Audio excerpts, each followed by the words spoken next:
Throughout the 8-week trial, late-term abortion doctor Kermit Gosnell and his attorney maintained his innocence. But immediately after learning his fate, Dr. Gosnell, your reaction to the verdict? He had nothing to say. In the end, jurors found the evidence to convict Gosnell on multiple counts of first-degree murder for killing 3 newborn infants after they'd been born alive.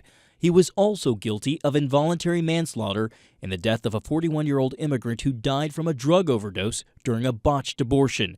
It took jurors, none of whom identified as pro-life, 10 days to convict Gosnell on those charges and more than 200 other counts violating Pennsylvania's abortion laws. I respect what juries do. I don't always agree, but I respect everything that they did, and they should be commended for their efforts. Gosnell operated this clinic in West Philadelphia for 30 years before it was ultimately brought down for illegally prescribing painkillers. But what investigators found was far worse.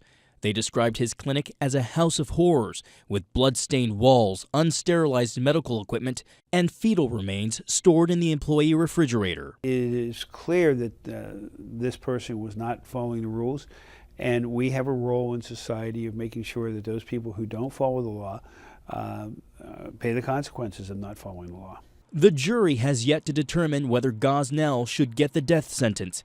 It is a case that's left a dark stain on Philadelphia, one some hope to remove. This year alone, just in these last 4 months, we've saved 10 babies.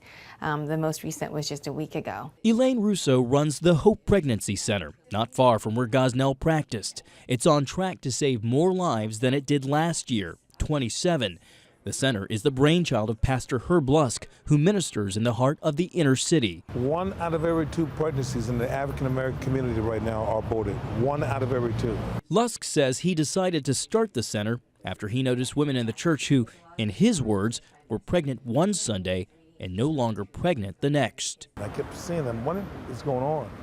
And realized that with all the abortion mills in our neighborhood, that many of them were using abortion almost as birth control. At that point, I knew that I had to do something, and just talking about it was not going to be enough. Even now, with the clinic closed and Dr. Gosnell convicted, many in the pro-life movement say the fight is far from over. They worry there may be many other clinics that may be operating under the radar, just like Kermit Gosnell's clinic did.